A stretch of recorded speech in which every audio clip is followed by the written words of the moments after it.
শীতের দুপুর গড়িয়ে বিকেল নামলেই কলকাতা শহরের এক অদ্ভুত রূপ দেখতে পাওয়া যায়। পশ্চিম আকাশে সূর্যটা লালচে রঙে ডুবে যাচ্ছে ধীরে ধীরে, আর শহরটাকে রাঙিয়ে দিচ্ছে মলিন সোনালি আলোয়। অন্যদিকে আবার উত্তরে হাওয়ার হালকা ঝাপটা গায়ে শীতের কামড় মনে করিয়ে দেয়। আর তাই রাস্তায় চলাফেরা করা মানুষদের গায়ে রয়েছে সোয়েটার, মাফলার, আর কারো কারো হাতে ধোঁয়া ওঠা চায়ের ভাঁড়। সেই রকমই এক শীতের বিকেলে আমি, সত্যবতী আর ব্যোমকেশ একসাথে বারান্দায় বসে চায়ের চুমুক দিচ্ছিলাম। ধূসর পাঞ্জাবিতে মোড়ানো, গায়ে একটা হালকা চাদর, চোখে চশমা আর তীক্ষ্ণ এক মন নিয়ে ব্যোমকেশ বসেছিল বারান্দার আড়াকে দাঁড়ায়। তাকে দেখলেই বুঝতে পারা যায় সে সবসময় কিছু একটা ভাবনা ভেবে চলেছে। ঠিক সেই মুহূর্তেই বাইরে কলিং বেলের শব্দ শুনতে পাওয়া গেল।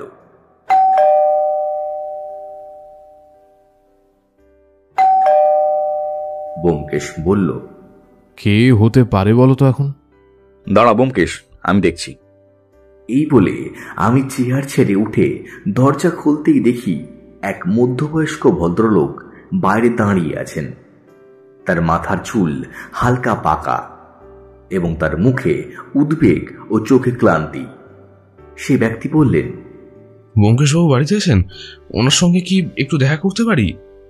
আমি বললাম, হ্যাঁ উনি বাড়িতেই আছেন, কিন্তু আপনি কে, মানে আপনার পরিচয়? নমস্কার, আমি তন্ময় সান্যাল, পেশায় একজন ব্যাংক কর্মী। আমি আসলে ব্যোমকেশের অনেক পুরনো দিনের বন্ধু, একসাথে আমরা পড়াশোনা করেছি। ও আচ্ছা আচ্ছা আচ্ছা, ভিতরে আসুন ভিতরে আসুন। আমি তাকে ভিতরে নিয়ে এলাম। তন্ময় বাবুকে দেখা মাত্রই ব্যোমকেশ উঠে দাঁড়িয়ে বলল, আরে তন্ময়, কেমন আছিস রে? কত বছর পর তোকে দেখলাম, কি খবর বল তোর? তন্ময় বাবু হাসলেন না, তিনি বসে বললেন, ভালো নেই রে, তাই তো তোর কাছে এসেছি। একটা সমস্যা হয়েছে রে, আর তাই এই ব্যাপারে তোকে ছাড়া আর কারোর উপর ঠিক ভরসা করতে পারছি না। আমরা সবাই তন্ময় বাবুর কথা চুপচাপ শুনছিলাম।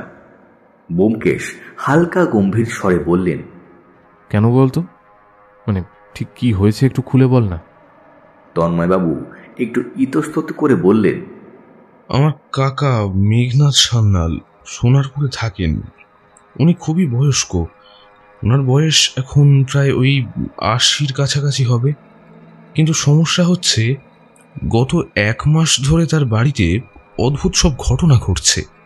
রাতে নিজে থেকেই একটা ঘরে আলো জ্বলে ওঠে, যেটা অনেক বছর ধরে বন্ধ পড়ে রয়েছে। সেখানে কেউ যেন কাঁদে, আবার দরজার কড়া নাড়ার আওয়াজও শোনা যায়। এমনকি কাকা বলেছে তার ঘুমের মধ্যে সে কারোর নিঃশ্বাসের গন্ধও নাকি টের পায়।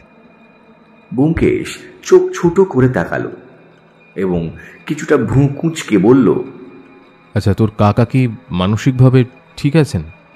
হ্যাঁ রে, এতদিন তো একদম ঠিকঠাকই ছিল, কিন্তু এখন ইদানিং কাকা আতঙ্কে ভোগে। গতকাল রাতে আমাকে ফোন করে বলল ওরা নাকি আবার এসেছে। এইটা বলেই ফোনটা কেটে গেল। আমি ঘুরিয়ে আবার ফোন করলাম, কিন্তু কাকা আর ফোনটা ধরল না। আমি আর নিজের কৌতূহল চেপে রাখতে না পেরে বলেই ফেললাম, ওরা এসেছে? এই ওরা মানে? সেটা তো ঠিক আমিও বলতে পারবো না। কাকা গতকাল রাতে আমাকে ফোন করে ঠিক এইভাবেই কথা বলেছিল। আমি আজ সকালেই যাই, গিয়ে দেখি দরজা খোলা, কিন্তু কাকা বিছানায় নেই। পরে গোটা বাড়ি খোঁজার পর দেখতে পাই কাকা চিলে কোঠার সিঁড়িতে শুয়ে আছে। কাকা দিন দিন কেমন যেন মানসিকভাবে অসুস্থ হয়ে পড়ছে, আর বাড়িটাও কেমন যেন একটা অভিশপ্ত স্থানে পরিণত হয়েছে। ব্যোমকেশ, এই অবধি বলে তন্ময় বাবু থামলেন। এক মুহূর্তে গোটা ঘর জুড়ে নিস্তব্ধতা নেমে এলো। ব্যোমকেশ একটু থেমে বলল, তুই কি বিশ্বাস করছিস যে এটা কোনো ভুতুরে ব্যাপার? তন্ময় বাবু গম্ভীর গলায় বললেন, না ব্যোমকেশ, এসব ভূত প্রেতে আমি একেবারেই বিশ্বাস করি না। কিন্তু আমি নিজের চোখে দেখেছি ভাই, এক বন্ধ ঘরে আলো জ্বলে উঠতে, কারোর পায়ের শব্দ আমি শুনেছি, অথচ সেখানে কেউই ছিল না। কিন্তু এর পিছনের কি কারণ তা আমি সত্যিই জানি না। তাই আমি চাই তুই আর অজিত একবার ব্যাপারটা একটু দেখে আয়, কারণ আমি জানি এটা কোনো সাধারণ ব্যাপার না। এবার ব্যোমকেশ চেয়ার ছেড়ে উঠে দাঁড়ালো। তার চোখে সেই পুরনো দীপ্তি। কিছু একটা ভেবে ব্যোমকেশ মাথা নাড়ল, তারপর বলল, বেশ, ঠিক আছে, তুই চিন্তা করিস না, আমরা আজ রাতেই যাব তোর কাকার সোনারপুরের ওই বাড়িতে। ব্যোমকেশের কথা শুনে আমি একেবারে অবাক হয়ে গেলাম। বললাম, কি ব্যাপার ব্যোমকেশ, এত তাড়াহুড়ো? আমরা তো কালও যেতে পারি। না না অজিত, তাতে দেরি হয়ে যাবে। আমি একটা ভয়ের গন্ধ পাচ্ছি অজিত, আর সেই গন্ধ আমরা যত দেরি করব ততই হারিয়ে যাবে। এরপর তন্ময়বাবু চলে যেতেই ব্যোমকেশ তার নিজের ঘরে গিয়ে কাগজে কি যেন আঁকিবুকি করতে লাগলো, যেন কোনো একটা বিশেষ হিসেব সে মেলানোর চেষ্টা করছে। আমি আর তাকে বিরক্ত না করে নিজের ঘরে চলে গেলাম। এরপর সন্ধ্যা একটু গাঢ় হতেই আমরা রাতের খাবারটা সেরে নিয়ে তাড়াতাড়ি বেরিয়ে পড়লাম। রাত তখন প্রায় 9:30। কলকাতার রাস্তা ধীরে ধীরে নিস্তব্ধ হচ্ছে।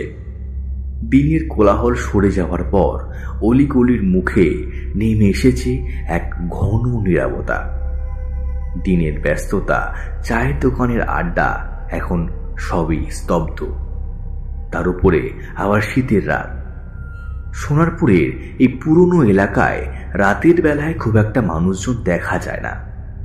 সেই পরিবেশেই আমরা পৌঁছলাম মেঘনাথ সান্যালের পুরনো সেই বাড়ির সামনে। বাড়ির মুখোমুখি দাঁড়ালে চোখে পড়ে এক মোটা লোহার গেট, যার রং উঠে গিয়ে জং ধরে গেছে। গেটের উপরে একটা ধুলো ধরা নেম প্লেট, তাতে লেখা আছে সান্যাল ভিলা। গেট ঠেলে ভিতরে ঢুকলেই একটা ছোট উঠোন, মাঝখানে একটা টিউবওয়েল, আর তার পাশে একটা বড় জাম গাছ, যা প্রায় পুরো উঠোনটাকেই জুড়ে রেখেছে। দোতলা বাড়ি, সামনে লাল ইটের দেওয়াল, আর সদরে একটা মোটা কাঠের দরজা। তার উপরে একটা লণ্ঠন জ্বলছে, যেন কোনো কালের সাক্ষী হয়ে দাঁড়িয়ে আছে। তন্ময়বাবু বার কয়েক কলিং বেল বাজাতেই দরজা খুলে বাইরে বেরিয়ে এলেন এক বয়স্ক ভদ্রলোক। তার বয়স প্রায় 80 ছুঁই ছুঁই, কিন্তু তার ভঙ্গিতে এক আভিজাত্য রয়েছে। তার চোখে রয়েছে পাতলা ফ্রেমের কালো চশমা, এবং তার হাতে রয়েছে একটা কাঠের ছুরি। তবে তার চোখে মুখে এক আতঙ্কের ছাপ স্পষ্ট। আমাদের দেখা মাত্রই তিনি আমাদের ভিতরে আসতে বললেন। তন্ময়বাবু হয়তো তাকে আগেই আমাদের কথা জানিয়েছিলেন, তাই হয়তো এত রাতে তিনি আমাদের দেখে একটুও অবাক হননি। তন্ময়বাবু বললেন, কাকা, তুমি চিন্তা করো না, ওনারা আজ রাতে আমাদের এখানেই থাকবেন, তোমার কোনো ভয় নেই। তুমি যাও, গিয়ে নিশ্চিন্তে ঘুমিয়ে পড়ো। তবে ওই ঘরটার চাবিটা একটু আমাকে দিয়ে যাও, তদন্তের স্বার্থে ওই ঘরটা আমাকে ওনাদেরকে একবার দেখাতে হবে। মেঘনাথবাবু সংশয়ের চোখে তন্ময়বাবুর দিকে তাকালেন, কিন্তু তন্ময়বাবু চোখের ইশারাতে তার কাকাকে আশ্বস্ত করতেই তিনি চাবিটা দিয়ে নিজের ঘরের দিকে চলে গেলেন। এবার তন্ময়বাবু এগিয়ে গেলেন সেই বন্ধ ঘরটির দিকে। তিনি চাবি দিয়ে ঘরের তালাটি খুললেন। আমরা ভিতরে ঢুকলাম। দরজা খোলার খটার শব্দে একটা শীতলতা যেন সারা গা ছাড়িয়ে বেরিয়ে পড়ল। ভিতরে ঢুকেই বোঝা গেল যে বাড়িটা বড় হলেও সেখানে কোনো বসবাসের ছাপ নেই। ঘরের দেয়ালে স্যাঁতস্যাঁতে দাগ, কোথাও আবার চুন উঠে গেছে, আর মেঝেতে ধুলো জমে রয়েছে। তন্ময়বাবু বললেন, এটাই সেই ঘর। ঘরটা সবসময় বন্ধই থাকে। কাকাকে জিজ্ঞেস করলে কাকা বলতো এই ঘরে ঢোকা নাকি বারণ, কিন্তু কেন যে এমনটা বলতো সেই কারণ কিন্তু আমার অজানা সম্পূর্ণ। ঘরটা বাইরে থেকে দেখতে যতটা সাধারণ, ভিতরে ততটাই গা ছমছমে। জানলাগুলো দেখেই বোঝা যাচ্ছে বহুদিন সেগুলো খোলা হয়নি, আর দরজার তালাটা যে বহু পুরনো তা দেখেই বোঝা গেছে। কিন্তু অবাক করার বিষয় হলো, ঘরের মেঝেতে জমে থাকা ধুলোর মধ্যে আমরা স্পষ্ট কারোর পায়ের ছাপ দেখতে পেলাম। কার যেন নগ্ন পায়ের চিহ্ন, তবে একটি নয়, একাধিক। ব্যোমকেশ চুপ করে ঝুঁকে সেদিকে কিছুক্ষণ তাকিয়ে রইল। তারপর সে মাটি ছুঁয়ে স্পর্শ করে কিছু একটা বোঝার চেষ্টা করল এবং বলল, আমার মনে হচ্ছে এই ছাপগুলো 3 দিনের বেশি পুরনো নয়, আর এগুলো কোনো জুতোরও নয়, খালি পায়ের ছাপ। খুব সম্ভবত একজন মহিলার। ব্যোমকেশের কথা শুনে আমি চমকে উঠলাম। তুমি এত কিছু বুঝলে কিভাবে ব্যোমকেশ? অজিত, এই পায়ের গড়নটা দেখো, চাপ পড়েছে পায়ের সামনের দিকে। জুতোর ক্ষেত্রে চাপ পড়ে গোড়ালিতে, আর ধুলো এখনো শুকনো, টাচ করলে গুঁড়ো হয়ে যাচ্ছে না। তার মানে এই পায়ের ছাপ খুব বেশি পুরনো নয়। ব্যোমকেশ আবার চারপাশে তাকালো। হঠাৎ তার চোখ গেল ঘরের একটা দেয়ালে। সেখানে একটা পুরনো ফটো ফ্রেমে ঝাপসা একটা ছবি রয়েছে, এক বালিকার মুখ, যার চোখ যেন কিছু বলতে চাইছে। ছবিটার নিচে লেখা রয়েছে রেখা। ছবিটিকে নির্দেশ করে ব্যোমকেশ জিজ্ঞাসা করল, তন্ময়, এটা কার ছবি? তন্ময়বাবু চোয়াল শক্ত করে বললেন, রেখা আমার কাকার ছোট বোন। বহু বছর আগে তিনি মারা যান। কিভাবে? বিস্তারিত ঘটনা আমি কিছুই জানি না, তবে একদিন বিকেলে এই ঘরের জানলার বাইরে মাটিতে তার দেহ পাওয়া যায়। বলা হয়েছিল দুর্ঘটনা, কিন্তু কাকা এখনো পর্যন্ত বলে যে সেটা দুর্ঘটনা নয়, কে যেন তাকে ধাক্কা মেরেছিল।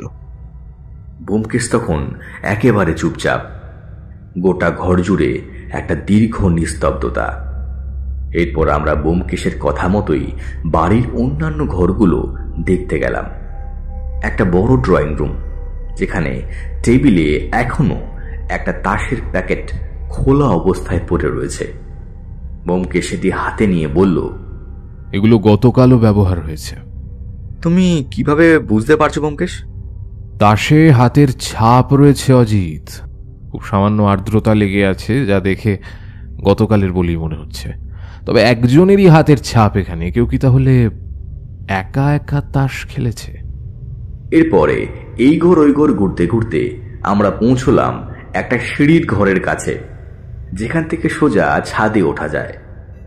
সিঁড়ির ধারে একটা টুকরো সাদা কাগজ পড়েছিল। ব্যোমকেশ সেটা তুলে নিয়ে পড়তে শুরু করলো। তাতে একটা কবিতা লেখা রয়েছে, একটা ছোট্ট কবিতা, যা পড়ে গায়ে কাঁটা দিয়ে উঠল। জানালার ধারে আমি ছিলাম। আলো যখন নিভে গেল, হঠাৎ কে যেন পিছনে এসে দাঁড়ালো। আমি চিৎকার করেও রইলাম চুপ। এই লাইনগুলো কার লেখা? কে লিখেছে কথাগুলো? ব্যোমকেশ বলল, এই ধরনের কবিতা কেউ একা বসে লেখে না। এই শব্দের ভেতরে একটা তীব্র আতঙ্ক আছে, এবং মনে হচ্ছে সেটা বলা নয়, শোনা। এরপর আমরা যখন ছাদে উঠলাম, তখন শহরের আকাশে চাঁদের আলো খুব ম্লান। ছাদে গিয়ে আমরা আরো কিছু আশ্চর্য রকম জিনিস খুঁজে পেলাম। একটা পুরনো চাদর, যার একধারে শুকনো লাল দাগ, আর একটা কাঁচের বোতল, যার মধ্যে কি যেন একটা ছিল, কিন্তু আজ আর নেই। ব্যোমকেশ কিছুক্ষণ চুপ করে থাকলো, তারপর বলল, এখানে কিছু একটা হয়েছে। এই বাড়ির অতীতে যা লুকিয়েছিল তা আবার মনে হচ্ছে জেগে উঠেছে। আমি সেদিন রাতে কেন জানি না খুব অস্বস্তি বোধ করছিলাম। ব্যোমকেশ সেই রাতে আমাদের থেকে কিছু লুকিয়ে রাখলো।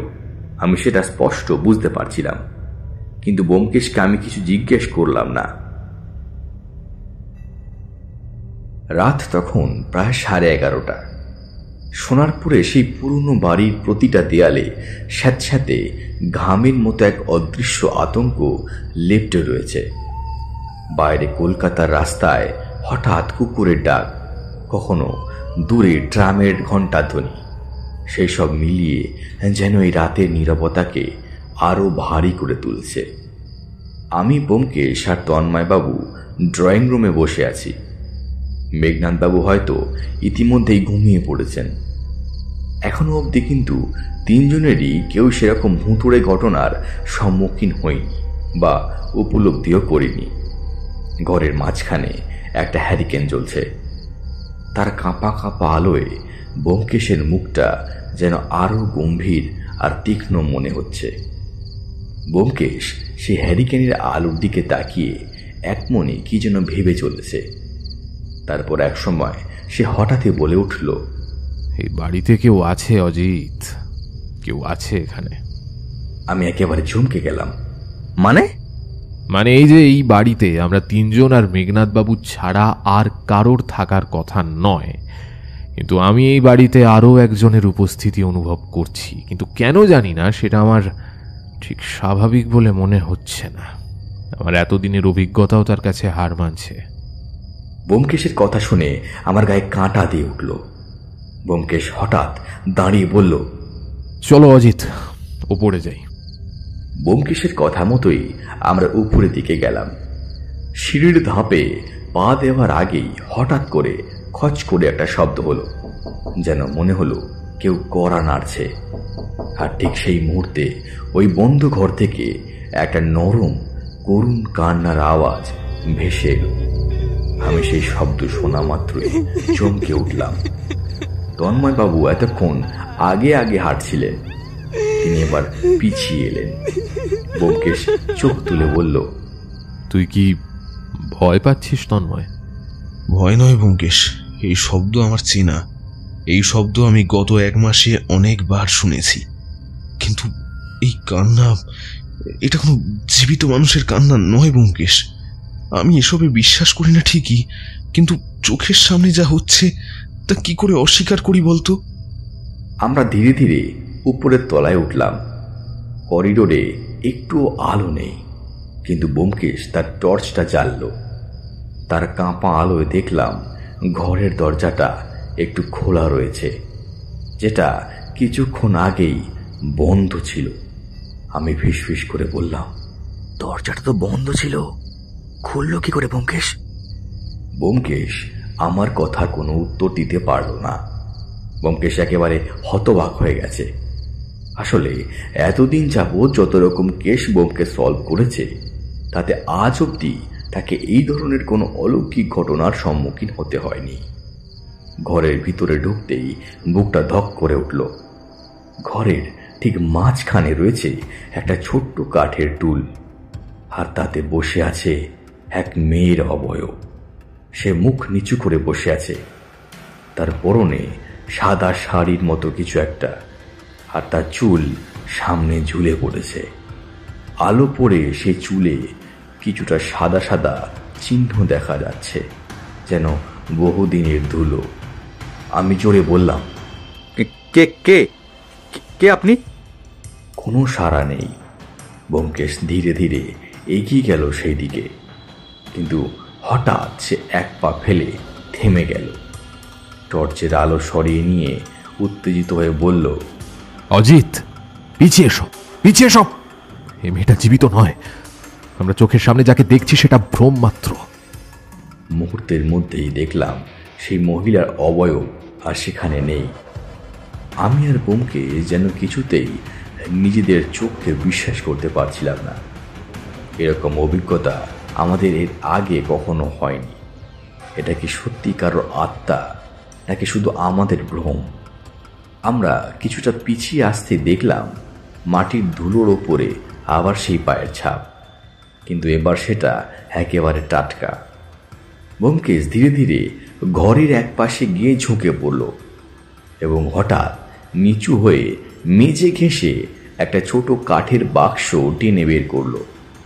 খুলতেই দেখা গেল ভিতরে পুঁথির মতো কিছু কাগজ, ছেঁড়া চিঠি আর একটা ছোট সোনালি লকেট। ব্যোমকেশ বলল, এই ঘরের মধ্যে কেউ কিছু লুকিয়ে রেখেছে, আর সেই কেউ হয়তো চায় না আমরা এগুলো খুঁজে ফেলি। হঠাৎ আবারও সেই কান্নার আওয়াজ শুনতে পেলাম। তবে এবার কিন্তু সেটা আমাদের একদম পিছন থেকে। আমরা পিছনে ঘুরে দেখি ঘরটা ফাঁকা, কিন্তু জানলার পর্দা হাওয়া না থাকা সত্ত্বেও কাঁপছে। টর্চের আলোয় জানলার পাশে চুন খসে যাওয়া দেওয়ালে কিছু লেখা দেখা গেল। লাল রং দিয়ে কেউ যেন লিখেছে, আমি পড়ে যাইনি, আমাকে ঠেলে ফেলা হয়েছিল। লেখাটা পড়েই আমার গলা একেবারে ভয় শুকিয়ে গেল। মুখ থেকে আমার কোনো কথা বের হচ্ছে না। তাও বহু কষ্টে অস্পষ্ট স্বরে বললাম, ব্যোমকেশ, কার লেখা? ব্যোমকেশ কাঁপা কাঁপা কণ্ঠে বলল, জানি না অজিত, জানি না, আমি কিচ্ছু বুঝতে পারছি না। এ তো একেবারে একেবারে অবিশ্বাস্য ঘটনা। মুহূর্তের মধ্যেই ঘরের মধ্যের বাতাস যেন ভারী হয়ে উঠল। ব্যোমকেশের হাতের টর্চ হঠাৎ নিভে গেল। আমি ব্যোমকেশের দিকে হাত বাড়াতেই সে ঠান্ডা গলায় বলল, চুপ অজিত, চুপ, কেউ একটা আসছে। হঠাৎ করেই ঘরের এক কোণে দরজার পিছনের দিক থেকে একটা ফিসফিসানি শব্দ শোনা গেল। আমরা একসাথে পিছনে তাকালাম, কিন্তু কই, সেদিকে তো কেউ নেই। কিন্তু সেই ঠান্ডা বাতাস, সেই ফিসফিসানি যেন আমাদের ভিতর থেকে কাঁপিয়ে দিয়েছিল। তন্ময়বাবু ভীত কণ্ঠে ফিসফিস করে বললেন, এই কণ্ঠস্বরটা আমি চিনতে পারছি ব্যোমকেশ। এটা আমার পিসি রেখার কণ্ঠ।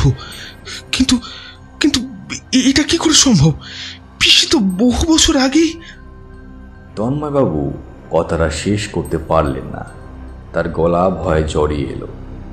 সেই রাতটা আমাদের জীবনে এক মোড় ঘুরিয়ে দিল। বাড়ির বাতাসে যেন এক অদৃশ্য উপস্থিতি আমাদের ঘিরে ছিল। ঘরের মেঝেতে পড়ে থাকা সে কাঠের বাক্সে থাকা জিনিসগুলো ব্যোমকেশ খুব সাবধানে তুলে আনলো ড্রয়িং রুমে। এবার আমরা তিনজন ড্রয়িং রুমের টেবিলে ঘিরে গোল করে বসলাম। বাইরে তখন নীরব নিস্তব্ধ রাত। শুধু দেওয়াল ঘড়ির টিকটিক শব্দটাই কানে এসে ঠেকছে। ব্যোমকেশ সেই ছোট সোনালি লকেটটা হাতে নিয়ে খুব মন দিয়ে সেটাকে পর্যবেক্ষণ করতে লাগলো। সেটা পুরনো ধাঁচের একটা গোলাকৃতি লকেট, তার উপরে ছোট পুঁতির কাজ। লকেটটা খুলতেই আমরা হতবাক। ভিতরে একটা ছোট ছবির অংশ, ফ্রেমের মধ্যে রাখা, কিন্তু পুরো মুখ দেখা যাচ্ছে না। যেন কেউ ইচ্ছে করে ছবির অর্ধেকটা ছিঁড়ে ফেলেছে। আর ছবির নিচে একটা লিপি লেখা ছিল। লেখাটা ছিল, আমি চেয়েছিলাম আলো, আর ও দিয়েছিল অন্ধকার। লেখাটা পড়ার পরেই তন্ময়বাবু খানিকটা দৃঢ় কণ্ঠে বললেন, এটা আমার পিসির, মানে এটা রেখার হাতের লেখা হতে পারে। কাকু পিসির প্রসঙ্গে বারবার একই কথা বলে, যে কেউ নাকি পিসিকে ছাদ থেকে ফেলে দিয়েছিল, কিন্তু কোনো প্রমাণ ছিল না। সেই সময় পুলিশ বলেছিল পিসির মানসিক অবস্থা নাকি ভালো ছিল না, তাই নাকি সে আত্মহত্যা করেছিল। ব্যোমকেশ এরপর বাক্স থেকে দ্বিতীয় জিনিসটা বের করলো, একটা ছেঁড়া চিঠি। চিঠিটা দুভাগে ছেঁড়া, কিন্তু কিছু অংশ বোঝা গেল। যেটুকু বোঝা গেছে তাতে লেখা ছিল, তুমি বলেছিলে আমি বললে সবাই বিশ্বাস করবে, কিন্তু তুমি নিজের স্ত্রীকেও বিশ্বাস করো না। আমি জানি কি হয়েছে ছাদের ঘরে, আমি আজ রাতে সত্যি বলে ফেলব। কিছু কিছু অংশ থেকে এই লেখাগুলো উদ্ধার করে পড়া গেলেও আদপে এই কথাগুলো আক্ষরিক অর্থ যে কী ছিল তা ঠিক বোঝা গেল না। চিঠির নিচে অবশ্য কারোর কোনো নাম ছিল না। ব্যোমকেশ তৎক্ষণাৎ কিছু একটা ভাবল, তারপর বলল, এই চিঠিটা লেখা হয়েছে মৃত্যুর আগের রাতেই। মানে রেখা দেবী জানতো কিছু একটা গোপন তথ্য যা ওই ছাদের ঘরের সঙ্গে যুক্ত। তার মানে তুমি কি বলছো ব্যোমকেশ, যে রেখা দেবী কারোর সম্পর্কে কিছু জানতো, আর সেই সত্যি বলার হুমকির জন্য তাকে খুন করা হয়েছিল? এমনটা হতেই পারে অজিত। আর তুমি লক্ষ্য করেছো এই চিঠিতে স্ত্রী কথাটা এসেছে, মানে কারো স্বামী এখানে জড়িত, যে নিজের স্ত্রীকে বিশ্বাস করতো না। হ্যাঁ, ঠিক বলেছ। কিন্তু কার স্বামী? তন্ময়বাবু এতক্ষণে মৌন ছিলেন। এবার তিনি একটু দ্বিধা নিয়ে বললেন, সেই সময় আমার কাকা মানে মেঘনাথ বাবুর এক সহকারী থাকতেন এই বাড়িতে। নাম ছিল শঙ্কর পাল। তিনি ছিলেন লেখক, সঙ্গে আইনও জানতেন।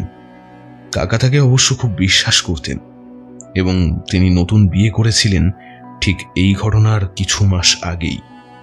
তবে বিয়ের পরেই স্ত্রীর সঙ্গে তার সম্পর্ক দিন দিন খারাপ হতে থাকে। তার বিয়েটা আর টেকেনি। তার স্ত্রী 2 মাসের মধ্যেই গৃহত্যাগ করেন। ব্যোমকেশের চোখে যেন এবার আলো জ্বলে উঠল। এক অদ্ভুত দীপ্তি তার চোখে আমি লক্ষ্য করলাম, যেন কোনো নতুন সূত্র সে খুঁজে পেল। ব্যোমকেশ বলল, শঙ্কর পাল? আচ্ছা, সে এখন কোথায়? শুনেছি এখন তিনি দমদমে থাকেন। এখন প্রায় তার নিঃসঙ্গ জীবন বলা যায়। বেশ, তবে কাল সকালেই আমাদের সেখানে যেতে হবে। পরদিন সকালবেলা ঘুম থেকে উঠে দেখি ব্যোমকেশ ততক্ষণে স্নান সেরে চা খাচ্ছে। আমরা 3 জন প্রস্তুত হয়ে একটা ট্যাক্সি নিয়ে রওনা হলাম শঙ্কর পালের খোঁজে। তন্ময়বাবুর ঠিকানা অনুযায়ী দমদমের একটা পুরনো বাড়িতে পৌঁছানোর পর কলিং বেল বাজাতেই দরজা খুললেন একজন মাঝবয়সী ভদ্রলোক। পাকা চুল, চোখে ভারী চশমা আর ঠোঁটে এক অদ্ভুত রুক্ষতা। তিনি বললেন, আপনারা কারা? ব্যোমকেশ নিজের পরিচয় দিল। শঙ্করবাবু প্রথমে একটু দ্বিধায় ছিলেন, কিন্তু পরে রেখা নামটা শুনে তিনি যেন কেঁপে উঠলেন। তিনি খানিক আমতা আমতা করে বললেন, রেখা? আপনারা ওর ব্যাপারে খোঁজ করছেন, তাও এতদিন পরে? হ্যাঁ, কারণ আমরা চাই আপনি যতটুকু জানেন সেটা আমাদের বলুন। রেখা দেবীর মৃত্যুটা কিভাবে হয়েছিল সেটা আমার জানাটা খুব প্রয়োজন। দয়া করে আপনি যা জানেন আমাদেরকে সবটা সত্যি করে খুলে বলুন। শঙ্করবাবু খানিকক্ষণ চুপ করে রইলেন, তারপর আস্তে আস্তে বললেন, রেখা খুব ভালো মেয়ে ছিল, কিন্তু খুব জেদি ছিল। সে কিছু একটা জেনে গিয়েছিল। মেঘনাথ বাবু অর্থাৎ তার নিজের বাবার কোনো একটা গোপন তথ্য সে জেনে গেছিল, আর আমি তখনই বুঝেছিলাম যে ও বিপদে আছে। আমি নিজেও তাই ওকে অনেকবার সাবধান করেছিলাম। আমি আর কৌতূহল চেপে রাখতে না পেরে বিস্ময় প্রকাশ করে বললাম, তাহলে আপনি জানতেন যে সে মারা পড়বে? না, আমি জানতাম না, তবে কিছুটা আশঙ্কা করেছিলাম। ওর মৃত্যুটা আত্মহত্যা নয়, সেটা আমি খুব ভালো মতো জানি। সেদিন রাতে বাড়িতে শুধু আমি, রেখা আর মেঘনাথ বাবু ছিলাম। শঙ্করবাবু থামতেই ব্যোমকেশ বলে উঠল, তারপর কি হয়েছিল? শঙ্করবাবু একটা দীর্ঘশ্বাস ছেড়ে বললেন, হ্যাঁ, সেদিন রাতে আমি দেখেছিলাম কেউ একজন ছাদে গিয়েছিল, ঠিক রাত ওই 1টা নাগাদ। রেখার অনেক রাত অবধি জেগে থাকার অভ্যাস ছিল, তাই আমি যখন শুনলাম ছাদের দরজা খোলার আওয়াজ, তখন আমি ভেবেছিলাম ও হয়তো হাওয়া খেতে গেছে। কিন্তু পরদিন সকালে... তিনি আর কিছু বলতে পারলেন না, তার চোখ ভিজে উঠল। ব্যোমকেশ এবার উঠে দাঁড়িয়ে বলল, আপনি কি আমাদের রেখা দেবীর মৃত্যুর ব্যাপারে কিছু প্রমাণ দিতে পারবেন? শঙ্করবাবু একটু ভেবে নিয়ে বললেন, হ্যাঁ, একটা জিনিস আছে। ওর হাতে একটা চিঠি ছিল। পরদিন সকালে যখন আমি বাড়ির উঠোনে যাই, তখন আমি প্রথম রেখাকে ওভাবে পড়ে থাকতে দেখেছিলাম। যেহেতু আমি বরাবরই অনেক ভোরবেলা উঠি, আমি ওর সামনে গিয়ে দেখি ওর হাতে একটা চিঠি রয়েছে। আমি কাউকে কিছু না জানিয়ে এই চিঠিটা সেখান থেকে সরিয়ে ফেলি। সেই চিঠি আমি সযত্নে আমার কাছে রেখে দিই। শুধুমাত্র নিজের চাকরি হারানোর ভয়ে আমি এতকাল মুখ খুলিনি, কিন্তু চাকরি আমি ছেড়ে দিয়েছি অনেক দিন হয়েছে। তবুও আর সেই পুরনো ঘটনাটাকে টেনে তার সত্যতা প্রমাণ করার মতো সাহস সত্যিই আমার নেই। চিঠি? কি লেখা আছে ওই চিঠিতে? আমাকে একবার ওই চিঠিটা আপনি দেখাতে পারেন? শঙ্করবাবু ব্যোমকেশের কথায় সম্মতি জানিয়ে ঘরের ভিতরে গেলেন। কিছুক্ষণ পরে ফিরে এসে একটা পুরনো খাম আমাদের হাতে দিলেন। খামের উপর লেখা, যদি আমি না ফিরি। শঙ্কর পালের হাত থেকে সেই পুরনো খামটা নেওয়ার পর আমরা কিছুক্ষণ চুপ করেছিলাম, যেন সময় খানিকটা থেমে গেছে। খামের রং জ্বলে গেছে, কাগজটা যেন শতাব্দীর ধুলো থেকে জমে থাকা কিছু গোপন স্মৃতি বহন করছে। ব্যোমকেশ ধীরে ধীরে খামটা খুলল। ভিতরে ছিল একটি চিঠি, চকচকে কলমে হাতে লেখা। আমরা তিনজন খুব মন দিয়ে পড়তে লাগলাম। শঙ্করদা, আমি জানি আজ রাতে কিছু একটা ঘটতে চলেছে। আমি তোমাকে বিশ্বাস করি শঙ্করদা যে তুমি কোনো খারাপ কাজে যুক্ত নও, কিন্তু আমি যদি না ফিরি, যদি কালকে সকালটা আমি না দেখতে পারি, তবে এই চিঠিটা তুমি কাউকে দেখিও দয়া করে। আমি যা জানি তা হয়তো কারোর জীবন নষ্ট করতে পারে, আবার হয়তো কোনো সত্যিও প্রকাশ করতে পারে। মেঘনাথ বাবু অর্থাৎ আমার বাবাকে সবাই যেরকম মানুষ হিসেবে ভাবেন, তা কিন্তু তিনি মোটেও নন। আমি জানি না তুমি সাহস পাবে কিনা এই চিঠিটা কাউকে দেখানোর, তবে আমি আমার সত্যিটা বলে গেলাম শুধু। ইতি, রেখা। চিঠির শেষে তারিখ রয়েছে 22শে সেপ্টেম্বর 1987, অর্থাৎ রেখা দেবীর মৃত্যুর ঠিক আগের দিন। চিঠিটা ব্যোমকেশ পড়ার পরে চুপ করে কিছুক্ষণ বসে রইলেন। তারপর উঠে ধীরে ধীরে পায়চারি করতে লাগলেন ঘরে। তার কিছুক্ষণ পরে সে বলল, আমার মনে হচ্ছে এই চিলেকোঠার ঘরে কোনো রহস্য লুকিয়ে আছে, হয়তো কোনো পুরনো নথিপত্র।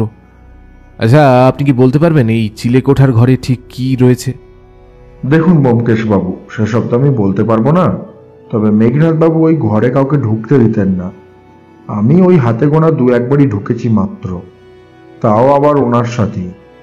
আপনি ঠিকই ধরেছেন, ওই ঘরে মেঘনাথ বাবুর ব্যবসার সমস্ত নথিপত্র থাকে, আর রেখার সাথে মেঘনাথ বাবুর কোনো বিষয় সম্পত্তি সংক্রান্ত কাগজপত্র নিয়ে কোনো ঝামেলা চলছিল, আমার যেটুকু আন্দাজ।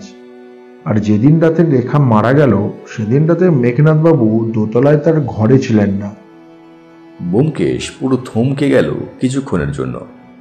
তারপর কিছু একটা ভেবে নিয়ে আবার শঙ্করবাবুকে বলল, মানে আপনি বলতে চাইছেন কোনো সম্পত্তি সংক্রান্ত ঝামেলার কারণে মেঘনাথ বাবু রেখা দেবী মানে তার নিজের মেয়েকে খুন করেন?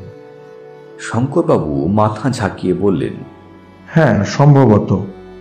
কিন্তু প্রশ্ন হচ্ছে, সেই কাগজ যার জন্য মেঘনাথবাবু এরকম একটা ঘটনা ঘটালেন, আর সেই কাগজগুলো গেলই বা কোথায়?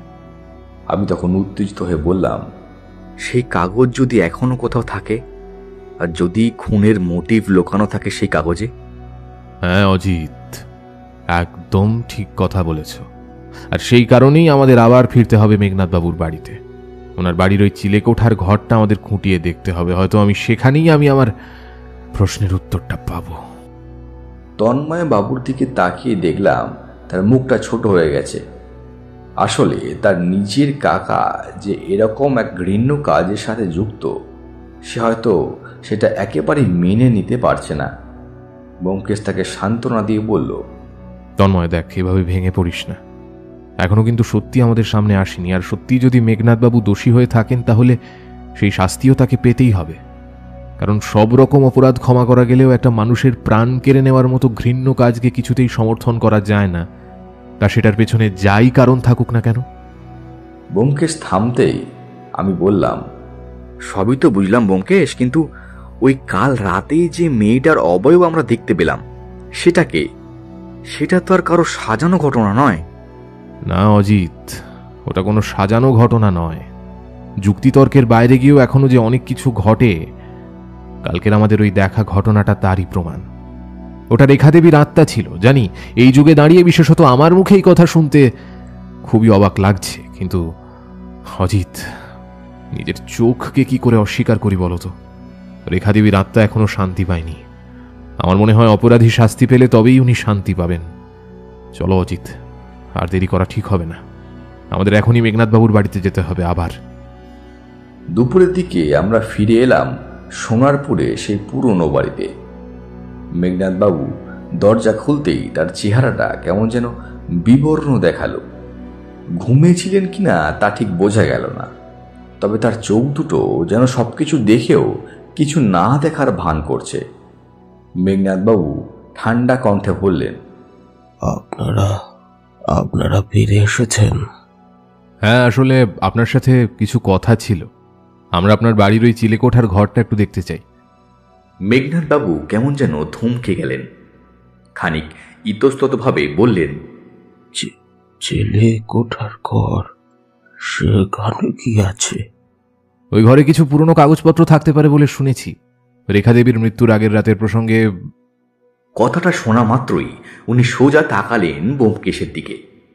তার চোখে অভিমান আর এক রাশ কঠোরতা।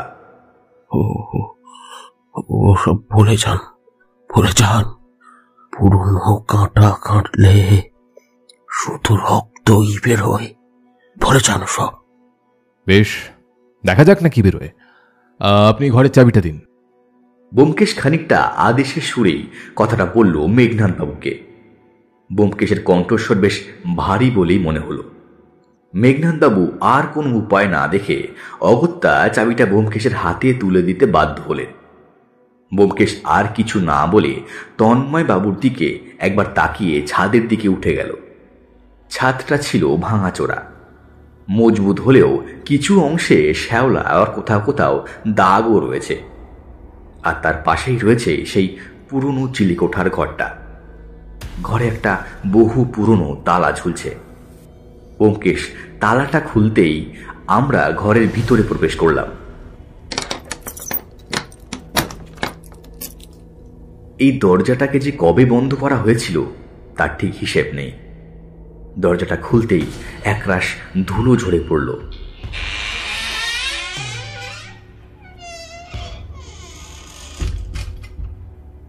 ঘরটা একেবারে অন্ধকারে ঢাকা। শুধু একটা ভাঙা কাচের জানলা দিয়ে সূর্যের শেষ রশ্মিটুকু ঘরে ঢুকে পড়ছে। ঘরের ভিতরে রয়েছে ধুলো জমে থাকা কিছু পুরনো টুল আর একটা ছোট লোহার আলমারি। ব্যোমকেশ সেই আলমারির সামনে এসে দাঁড়ালো। আলমারিতে কোনো রকম তালা দেওয়া নেই। আলমারি খুলতেই ভিতরে প্রথমেই পাওয়া গেল কিছু পুরনো রসিদ, ব্যাংকের স্টেটমেন্ট। তারপর হঠাৎ করেই আরও কিছু কাগজপত্র ঘাটাঘাটি করার পর পাওয়া গেল একটা হলুদ খামে মোড়া ফাইল। খামের উপর লেখা রয়েছে এনওসি, চ্যাটার্জি এস্টেট, চণ্ডীতলা। ব্যোমকেশ তা খুলে পড়তে লাগলো। আর তখনই তার ভিতরে দেখা গেল একটি জমির দখল সংক্রান্ত দলিল। তার পাশে একজন মহিলার স্বাক্ষর, রেখা সান্যাল। আর তাতে লেখা রয়েছে তার একমাত্র শর্ত, যা হলো এই দলিল সম্পূর্ণ পড়ার পরই আমি স্বাক্ষর করেছি। যদি এই জমি কৌশলে স্থানান্তর করা হয় তাহলে এটি বাতিলযোগ্য। আমি তখন বললাম, ব্যোমকেশ, তাহলে এইখান থেকে এটা পরিষ্কার বোঝা যাচ্ছে যে রেখা দেবী কিছু জানতেন। অবশ্যই অজিত, জমিটা সম্ভবত বেআইনিভাবেই অন্য কারোর নামে করে দেওয়া হচ্ছিল এবং রেখা দেবী সেটা বুঝেই তাকে চ্যালেঞ্জ করেছিলেন। তবে মেঘনাথ বাবু আসল দোষী নন, দোষী অন্য কেউ। তন্ময় বাবু বিস্ময় প্রকাশ করে বললেন, তাহলে শঙ্কর কাকা ঠিকই বলেছে যে পিসির মৃত্যুটা শুধুই দুর্ঘটনা ছিল না, এটা কোন রকম প্রমাণ লোপাটের জন্য করা হয়েছিল। কিন্তু কাকা যখন এটা করেনি, তাহলে কে করলো এই কাজটা? ব্যোমকেশ তখন তার হাতের ফাইলটা বন্ধ করে বলল, এখন সময় এসেছে পুলিশকে সবটা জানানোর এবং মেঘনাথ বাবুর মুখোমুখি হওয়ার। আমি ওনার মুখ থেকে কিছু প্রশ্নের উত্তর চাই। উপর থেকে আমরা নিচে এসে মেঘনাথ বাবুর ঘরে প্রবেশ করলাম। ব্যোমকেশ চেয়ার টেনে মেঘনাথ বাবুর সামনে বসল এবং তার চোখে চোখ রেখে বলল, ওই ঘরে রাখা আপনার দলিল আমরা পেয়ে গেছি। এক মুহূর্তে সব চুপচাপ। কিছুক্ষণ পর মেঘনাথ বাবু মুখ তুলে বললেন, তাহলে শেষ পর্যন্ত আপনারা ওটা পেয়েই গেলেন? আমি চমকে উঠলাম। মেঘনাথ বাবু শান্ত কণ্ঠে বললেন, হ্যাঁ আমি জানতাম, কিন্তু কাউকে কখনো কিছু বলিনি, কারণ সেই সময় আমি একেবারে ভেঙে পড়েছিলাম। আমার একমাত্র মেয়ের মৃত্যু,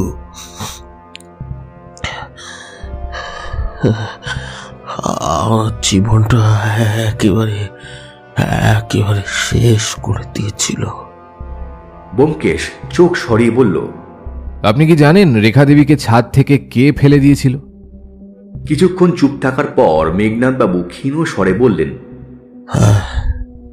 আমি জানি কে করেছে এটা। আমরা সকলে চমকে উঠলাম। ব্যোমকেশ উত্তেজিত হয়ে বলল, আপনি জানেন? তাহলে বলুন, কে সে? ঘরের ভিতরে সেই মুহূর্তটা কেমন যেন থমথমে। মেঘনাথবাবু একবার আমাদের দিকে তাকালেন, তারপর জানলার বাইরে ছায়া আলো মেশানো আকাশে চেয়ে থাকলেন কিছু সময়। তারপর একটা দীর্ঘশ্বাস ছেড়ে বললেন, ওটা করেছিল আমার নিজের রক্ত, আমার ভাইজি সোহিনী। আমরা থমকে গেলাম। আমার কাঁধের পাশে বসে থাকা তন্ময়বাবু প্রায় দাঁড়িয়ে পড়ার উপক্রম হলো। আমি নিজেও একেবারে হতবাক। ব্যোমকেশ অবশ্য চুপচাপ তাকিয়ে রইল মেঘনাথ বাবুর দিকে। আমরা সকলে অবাক হলেও ব্যোমকেশের চোখে কিন্তু কোনো বিস্ময় ছিল না, বরং ছিল সেই শান্ত অথচ ধারালো অভিব্যক্তি, যেটা ওর চিন্তার গভীরতাটাকে বোঝাচ্ছে। আমি বললাম, এই সোহিনী দেবী আপনার ঠিক কি রকমের সম্পর্কের ভাইজি? মেঘনাথবাবু মাথা নিচু করে বললেন, আগে আমার মৃত দাদা শিশির সান্যালের মেয়ে। ও ছোট থেকেই আমার বাড়িতে মানুষ। ওকে পড়াশোনা করিয়েছি, বড় করেছি। ও যেহেতু পড়াশোনায় খুব ভালো ছিল, তাই আমার প্রথম থেকে ইচ্ছে ছিল যে ও ভবিষ্যতে আমার ব্যবসার দায়িত্ব নেবে। কিন্তু আমার মেয়ে রেখা যখন আসল দায়িত্ব নিতে শুরু করে, যখন আমার জমি ও সম্পত্তির হিসেব নিকেশ নিজে দেখা শুরু করে, তখন থেকেই সোহিনী কেমন যেন অস্থির হয়ে উঠেছিল। ও হয়তো ভাবতো আমি ওকে বঞ্চিত করে আমার সমস্ত কিছু ভবিষ্যতে রেখার নামে করে দেব। ব্যোমকেশ আবার প্রশ্ন করল, আপনি কি কোনো দলিল বা উইল করেছিলেন তখন? না, তখন করিনি। তবে রেখা নিজে থেকেই আমার সমস্ত ব্যবসার কাগজপত্র, মিউটেশন, জমির নথি সব পড়ে ফেলেছিল।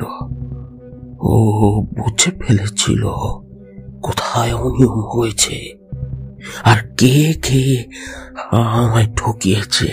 এমনকি কিছু দলিলে রেখা ওর নিজের স্বাক্ষর দিয়েছিল, যেন ভবিষ্যতে আমি যদি কিছু ভুল করি তাহলে অন্তত ও সেটা আটকাতে পারে। আমি কাঁপা গলায় বললাম, তাহলে আপনার ভাইজি সেই সবই জানতো? হ্যাঁ, ও জানতো। তাই তো আমার মেয়ে রেখাকে ও নিজের রাস্তা থেকে সরানোর চেষ্টা করেছিল। ও ভেবেছিল রেখা যদি বেঁচে থাকে তবে ভবিষ্যতে ওর কিচ্ছু থাকবে না। সম্পত্তির এক কানা করিও হয়তো আমি ওকে দেব না। আর ওর ভেতরে যেরকম জেদ আর হিংসা জন্মে গিয়েছিল, তাতে আমি আগে থেকেই বুঝেছিলাম যে কিছু একটা ও করবেই। ব্যোমকেশ বলল, আপনি রেখা দেবীকে সাবধান করেছিলেন? মেঘনাথবাবু চোখ নামিয়ে বললেন, হ্যাঁ, ওকে আমি অনেকবার বলেছিলাম যে সোহিনীর সঙ্গে সাবধানে মিশিস, কিন্তু রেখা খুব সরল ছিল। ও বিশ্বাস করত একসাথে বড় হওয়া মানুষ কখনো বিশ্বাসঘাতকতা করতে পারে না। ব্যোমকেশ ধীরে ধীরে বলল, আর সেই সরল বিশ্বাসই ওকে ছাদে টেনে নিয়ে গেল সেদিন রাতে। রেখা দেবী সোহিনীকে ওই কাগজগুলো দেখিয়েছিল। আর মেঘনাথবাবু হঠাৎই ফুঁপিয়ে উঠলেন। ওর মাথায় যেন ঘুম চেপে বসেছিল। সন্দেহ আর জেদের বসে ও ও আমার মেয়েকে ধাক্কা মেরে ফেলে দিয়েছে ছাদ থেকে। কিছু শুনিনি, শান্ত হো না। শুধু শুধু পরদিন সকালে আমার মেয়ে রেখার নিথর দেহ দেখে আমি বুঝেছিলাম কিছু একটা হতেছে, কিছু একটা ঘটেছে। এটা আত্মহত্যা হতে পারে না, হবে না।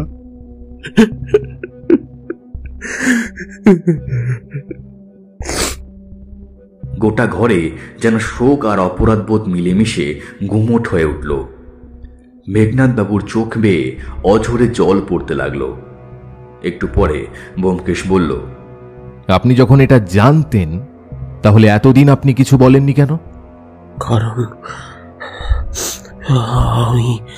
আমি জানি ওর মধ্যে অন্ধকার জন্মেছে, কিন্তু আমি সেই অন্ধকারকে বাইরে বের করিনি। আমি চাইনি আমার পরিবারের নামে কোনো বদনাম জড়াক। মা বাবার মেয়েটাকে আমি সেদিন চেয়েও কোনো শাস্তি দিতে পারিনি। আমার নিজের মেয়ের মৃত্যু শোকেও আমাকে মুখ বুজে মেনে নিতে হয়েছে সব কিছু। কিন্তু আমি ওকে আমার বাড়িতে রাখিনি। ওর সাথে সমস্ত সম্পর্ক ছিন্ন করে আমি ওকে এ বাড়ি থেকে বের করে দিয়েছিল। আমি ধীরে ধীরে বললাম, কিন্তু আপনি যখন জানেন যে একজন মানুষ নির্দোষভাবে মরেছে, তাও আবার সে আপনার নিজের মেয়ে, তারপরেও কিছু না করে আপনি এরকম অন্যায় মেনে নিলেন কেন? মেঘনাথ বাবু মুখ তুলে বললেন, আমি সব খুইয়ে দিয়েছি। আমার অন্তরে আমার মেয়ের রেখার মৃত্যু আমাকে জীবন্ত মেরে ফেলেছে। আমি চেয়েও সেদিন মুখ খুলতে পারিনি, কারণ যতই হোক সোহিনীকে আমি নিজের সন্তানের মতন করে মানুষ করেছিলাম। আমি সেদিন মুখ খুলিনি, কিন্তু সারা জীবন এই অপরাধ বোধ নিয়েই আমি বেঁচে আছি। এরপর আমি আর ব্যোমকেশ সোহিনী দেবীর ঠিকানা জানার চেষ্টা করতে লাগলাম বিভিন্ন সূত্র ব্যবহার করে। অনেক কাঠখড় পোড়ানোর পর জানা গেল যে তাকে এখন দক্ষিণ কলকাতার গড়িয়াহাট এলাকায় পাওয়া যাবে। বর্তমানে সেখানে তিনি এক কাপড়ের দোকানের সাথে পার্টনারশিপে ব্যবসায় যুক্ত আছেন। তার খোঁজ পাওয়ার পরেই আমরা তিনজন সেই উদ্দেশ্যে বেরিয়ে পড়লাম। গাড়িতে যেতে যেতে আমি ব্যোমকেশকে প্রশ্ন করলাম, আচ্ছা ব্যোমকেশ, সবই তো বুঝলাম, কিন্তু একটা জিনিস আমি এখনো বুঝতে পারছি না, যে শঙ্করবাবু আমাদের যে চিঠিটা দেখালেন, যেটা তিনি মৃত অবস্থায় পড়ে থাকা রেখা দেবীর হাত থেকে পেয়েছিলেন, সেই চিঠিটার তাহলে অর্থটা কি? ওই চিঠিতে তাহলে রেখা দেবী তার নিজের বাবা মেঘনাথ বাবুকে কেন দোষী সাব্যস্ত করার চেষ্টা করেছিলেন? আমি তো এই ব্যাপারটা কিছুতেই বুঝে উঠতে পারছি না। সেটা তো আমিও ভাবছি অজিত।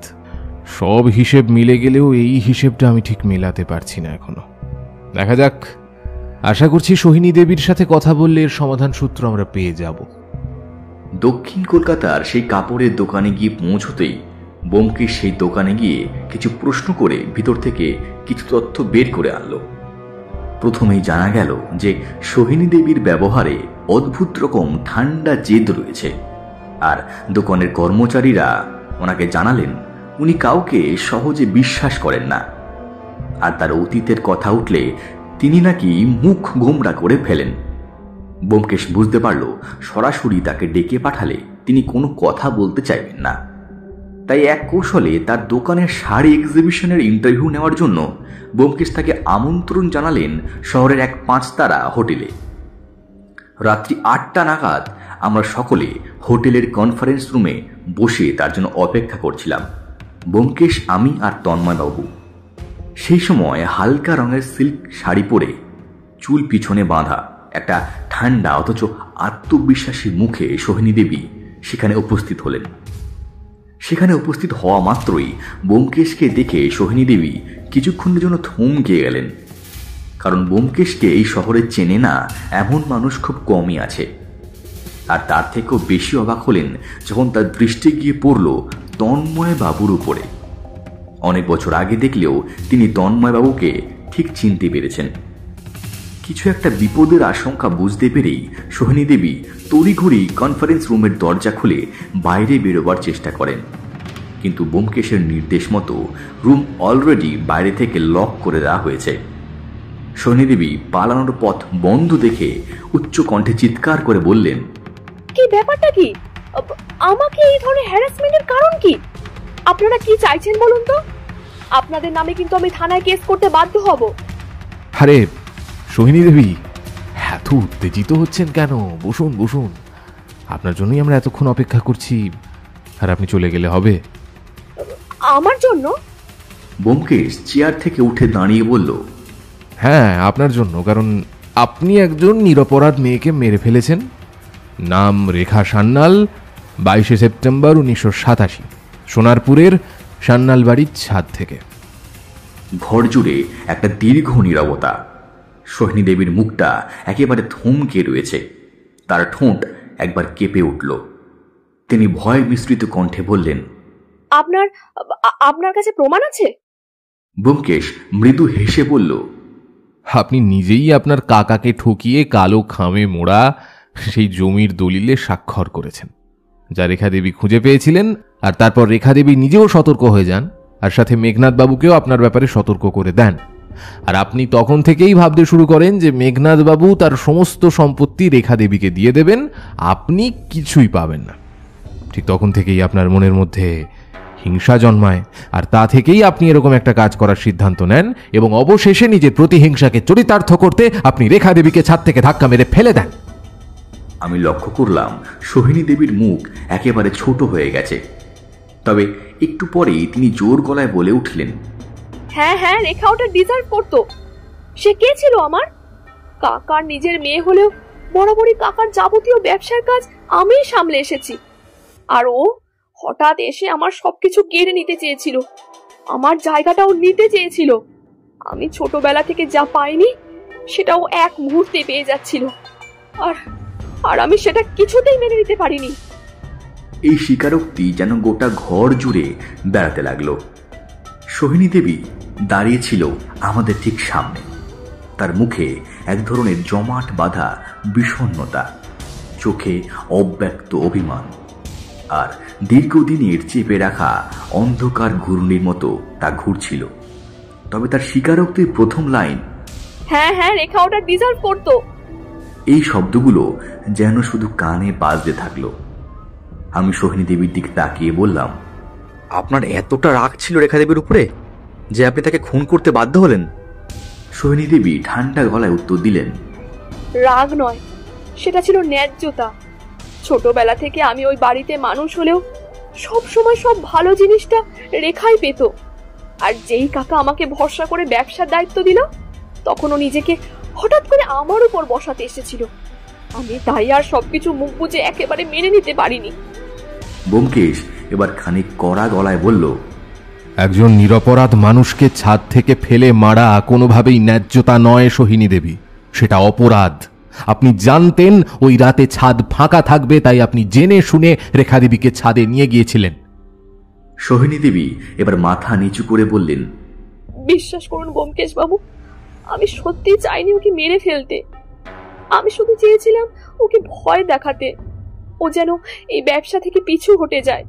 কিন্তু ও আমায় থাপ্পড় মারে আর বলে আমি নাকি ওই বাড়ির কেউ নই।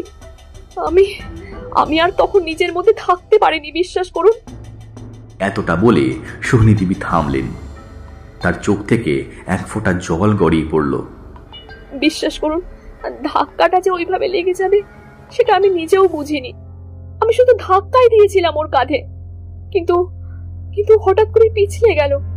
ছাদে যে ওই জায়গাটা স্লিপারি ছিল সেটা আমি সত্যি বুঝতে পারিনি।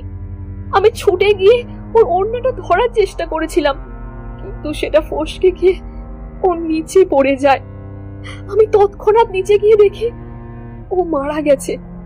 আমি জানতাম সবাই আমাকেই সন্দেহ করবে, তাই নিজের ঘাট থেকে দোষ ঝেড়ে ফেলতে আমি রেখার হাতের লেখা নকল করে কাকাকে দোষী সাব্যস্ত করে শঙ্কর বাবুকে একটা চিঠি লিখে ফেলি, যাতে ঘটনাটা এমন ভাবে সাজানো যায় যে রেখা তার বাবার কোনো বেআইনি তথ্য জেনে গেছিল বলে তার বাবা তাকে খুন করে। আমি চেয়েছিলাম ওই চিঠিটার উপর ভিত্তি করে যেন কাকার শাস্তি হয়, আর ওই সমস্ত সম্পত্তি যাতে আমি ভোগ করতে পারি। কিন্তু ওই শঙ্করদা আমার সমস্ত পরিকল্পনাটাই ভেস্তে দেয়। কেন জানি না শঙ্করদা সেদিন ওই চিঠিটাই পুলিশকে দেয়নি। কাকার আর বুঝতে বাকি থাকে না যে রেখাকে আমিই মেরে ফেলেছি। অগত্যা কাকা নিজের বংশের নাম বাঁচাতে আমার নাম পুলিশের কাছে নেয়নি, বরং কাকা পুলিশকে বলেছিল রেখার মানসিক সমস্যা ছিল, তাই পুলিশ কেসটা আত্মহত্যা হিসেবে ধরে নেয়। আর এর কিছুদিন পরে কাকা আমাকে ওই বাড়ি থেকে বের করে দেয়। ব্যোমকেশ আর আমি একদম চুপ করে রয়েছি। আমাদের আর কিছুই বলার নেই। একজন খুনি যখন নিজেই তার অপরাধ স্বীকার করে নেয় তখন আর বিচারক হওয়া যায় না, শুধু মানুষের ব্যর্থতাটাই অনুভব করতে পারা যায়। কিছুক্ষণ পর ব্যোমকেশ সোজা হয়ে দাঁড়িয়ে বলল, আপনি জানেন তো সোহিনী দেবী, আমাদের এখন আপনাকে পুলিশের হাতে তুলে দিতে হবে। সোহিনী দেবী মাথা ঝাঁকিয়ে নিচু স্বরে বললেন, হ্যাঁ আমি জানি। আমার জীবনের সব আলো আমি নিজেই নিভিয়ে দিয়েছি বহু বছর আগে। এখন আমার সাথে যা হবার হোক। ঠিক সেই সময় তন্ময় বাবু উঠে গিয়ে দরজায় টোকা দিতেই বাইরে থেকে দরজা খুলে দিল। বাইরে দাঁড়িয়ে ছিল এক মাঝবয়সী মহিলা কনস্টেবল ও একজন ইন্সপেক্টর। ব্যোমকেশ আগেই ওনাদের খবর দিয়ে রেখেছিলেন। সোহিনী দেবী শান্তভাবে কোনো প্রতিবাদ না করে পুলিশের সাথে বেরিয়ে গেল। আমরা সবাই নীরব হয়ে রইলাম।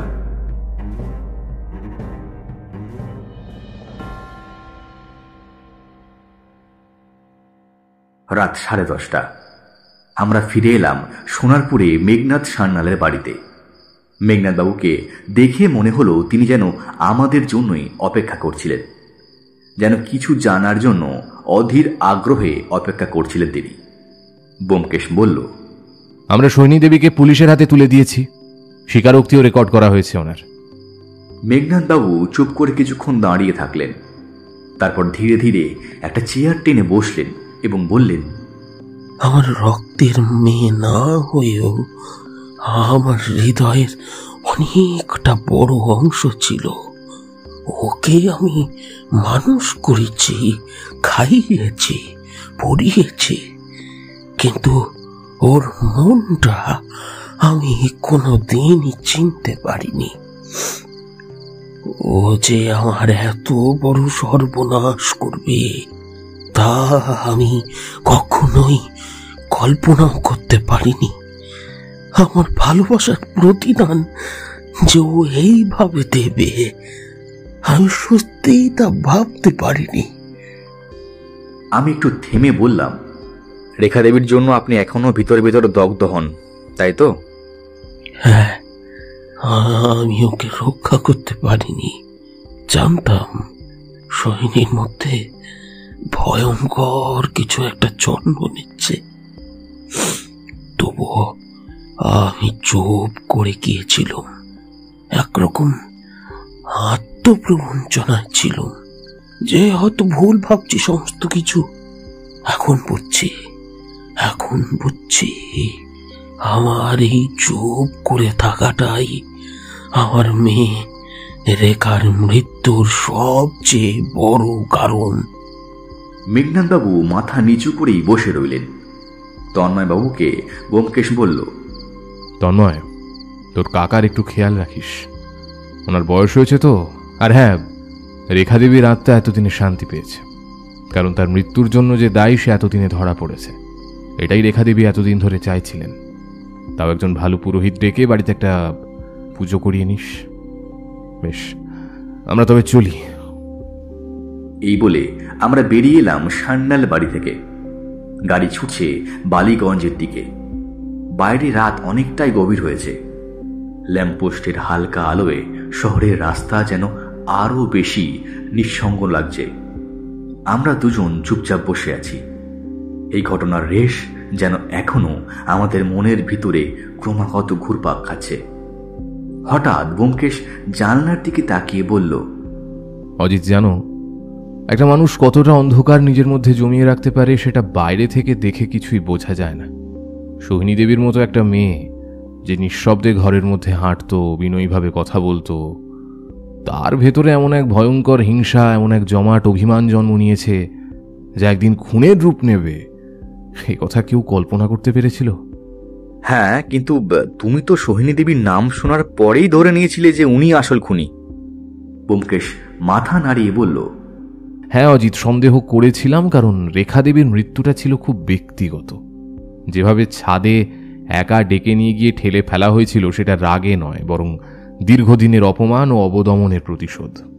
খুনটা শুধু শরীরের বিরুদ্ধে নয়, ওর অস্তিত্বের বিরুদ্ধেও ছিল।